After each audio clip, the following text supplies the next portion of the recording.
Hi, my name's Tony Burton and I'm the Collection Curation Engagement Manager at State Library Victoria. Thank you for joining us today for Collecting Conversations, where we discuss a love of collecting and the stories that our collections can reveal about everyday lives. Today, I'm joined by my colleague, Dr. Kevin Malloy, who is Principal Librarian at the Library and has a wealth of knowledge about the collections we care for. So Kevin, can you tell me a bit about your work with the Library's manuscript collections, and particularly items of correspondence? What types of things do we have in the collection? We're tasked with being the guardians and the source of Victorian and Australian documentary heritage.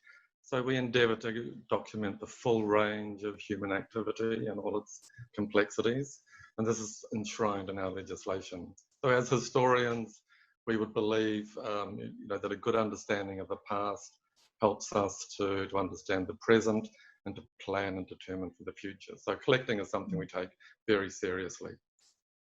All manuscript collections, and we're talking about personal papers or business records or political records, are multi-format. So they contain papers and files, journals, digital material, and also correspondence. So almost all manuscript collections that we have some level of correspondence. And when we say correspondence, we're talking about letters. And letters are important as they provide a window on our personal thoughts, our feelings, actions and decisions, communicated in sometimes a very personal manner to other people. So it's hugely important for researchers as it's documenting at a certain fundamental level many of the social, cultural and political actions people reflect on or take or share. The State Library of Victoria has been collecting correspondence since we opened. So really from the 1860s, all levels of collections that I've said, have some correspondence in them. Probably the first major set of correspondence came in the 1870s when Governor Joseph Latrobe wrote to a lot of the early pioneers in Victoria, asking them for information about their lives and the early history of Victoria. And they are known as the pioneer letters of Victoria. Latrobe never completed a history he was hoping to write, but he gave the correspondence to the library. So that was our first big set of very important correspondence documenting the early years in Port Phillip. Later on, the Burke and Wills expedition, that very large collection of essentially the business of exploration, was deposited by the Victorian Exploration Committee. And again, that's a different type of correspondence. It's exploration correspondence. A lot of it is to do with logistics, reporting. So it's a very formal type of letter writing. Another collection that we started in the mid-19th century, particularly by Redmond Barry, the founder of the library, was autograph collecting. So autographs were very big in the 19th century. So letters written and signed by leading politicians or kings or important personalities. So we have a very important autograph collection, and people have continued to collect autograph collecting, but they are one-off letters. The 19th century was also a time of big migration. So migration correspondence is quite predominant in the collection, along with migration journals. So people immigrating to Victoria and writing back to family in the UK or in Germany or in Ireland. So we have a large set of correspondence, and a letter today that I'm going to talk about as well. When we come to the First World War, again, you find a lot of correspondence, very personal correspondence written by soldiers on the front back to family and relatives in Victoria. Again, another very big collection. And apart from that, we have a lot of smaller but very important sets of correspondence from farming families scattered around Victoria and in small towns. Then we have artists and writers, who have kept extensive correspondence. So the letters that we have, are very important, and they're collections that we continually try to build. Sounds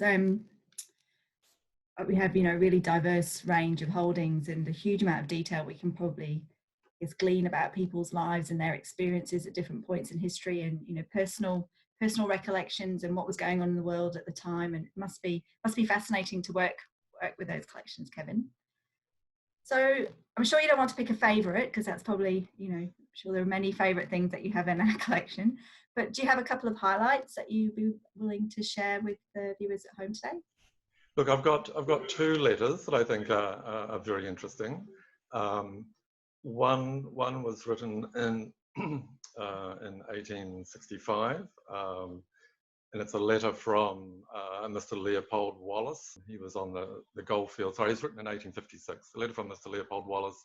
He was on the goldfields at Mount Blackwood, which is between Balan and Bacchus Marsh. And he's writing, the letter was written over 2 days. After some months on the goldfields, living in a tent, you know, his wife suddenly departed, and he came home and found she was gone. So that's one of the first letters. The second is written by a young Scottish woman called Christine Micucci, and it's a very formal letter. She's writing back to her father in Queen's Ferry in Fife, in Scotland, just after she and her sister have arrived in Melbourne, and she was employed as a domestic servant.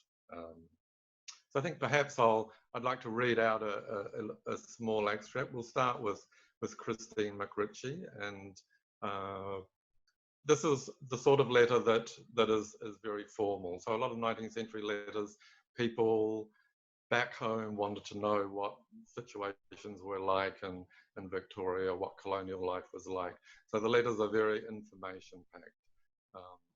So this letter starts off, "Dear Father, we are happy to inform you of our safe arrival in Melbourne on May the 16th. We had a good passage, a good captain, doctor and officers with temperate sailors. We intended keeping a journal, but our part of the ship being so dark, many days we could not see." And she goes on to talk about some of the children who died on the ship, but not the old people. She says to her father, "Dear Father, be sure to let us know the name of our last sister that was born before we left home." So we think she comes from a fairly large family. Her mother's not mentioned in the letter, though her grandmother is. But she talks about, you know, the price of food in Melbourne, beef, rice, bread, barley, you know, how much they're worth, because that's, if you're coming from a farming community, that's the sort of things that people are going to be interested in. She compares Melbourne to Dunfermline and Fife. So Melbourne at that time would probably have about 28 or 29,000 people. So this is in 1848, if you included all the suburbs. So it was a reasonable size and a growing size. She's impressed by the fact that people in Melbourne are great tea drinkers, and she gives the price of tea at, you know, £1 shilling and sixpence per pound, which I'm sure was very important to her father back home. And she's a very thrifty and sensible young woman. Her father had given her money, and she didn't need the money at the time. She found employment straight away with a family that was, I think, known to her family. So she talks a little bit about that in the letter. And the excess money that she had from her father, she deposits in a bank. The second letter is quite a different letter. So this is, as I said, written by a man called Leopold Wallace. He's been working on the goldfields, his diggings all day. This is 1856. He comes home and he finds that his wife and his newborn baby have gone. And he says, "My darling Mary, you cannot imagine to yourself the feeling of utter desolation I felt when I returned to the tent and find myself all alone. I am now sitting at the table, having finished supper, the desk before me, Brian walking round the tent, George and Mr. Crow playing at a great rate in Brown's tent, my tent door open for air. It has been a very hot day today." "Tell me, Mary, did you feel yourself at all forlorn when your husband's back was turned?" And then he goes on and tries to rationalise the situation of why his wife might have departed, because he desperately misses her. And she returned to her mother-in-law in Collingwood. And one of the things he stresses in the letter is that he didn't want her to become a washerwoman, to earn money to survive. We know that they had a happy ending.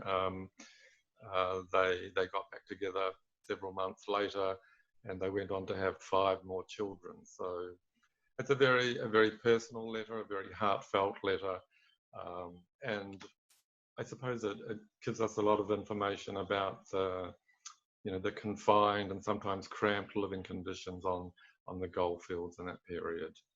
Must have been a fairly difficult environment to bring up a new baby in. Oh, I think it would be, yes. Okay. So what would you like to see more of in the collection? Is there anything correspondence-wise that we're missing that you'd like to see us have a better representation of? We're always on the lookout for correspondence, especially large runs of correspondence over months or over years. They're particularly insightful and very useful for historians and researchers. The State Library's collection is very good up to the end of the First World War, but from the 1950s up to the 1990s, there are significant gaps. We have correspondence, some correspondence in the 1960s when people were travelling, but not a lot of personal correspondence through the 50s, 60s, 70s and 80s. When you come to the 1990s, correspondence stops because of the development of the personal computer. People are not letter writing anymore. So for us, it's very important, if people do have those collections, that they consider depositing those with the library to help enrich our collections, to help enrich that period of time, that 50 years before technology forced that huge change in the way we communicated and documented our lives. Thanks, Kevin. Thanks for joining me today on Collecting Conversations. It's been really fascinating to hear about the detail that can be gathered from items of correspondence, and the picture that detail can paint about lives in the past and lives that are current lives too. So it's clear that these materials are really important as a record of social life, of culture, and of local and state and national history. And for our viewers at home, they can jump onto the library's catalogue today and discover more of our collections from the comfort of their sofa. There is certainly a lot there to explore. Today's conversation is part of the Memorybank Collective Isolation Project, which is a long-term collecting initiative that invites you to share your everyday observations of important moments in time, such as today's. And your contributions will help build a picture of this moment and bring it to life for future generations. And you can find out more by visiting our website.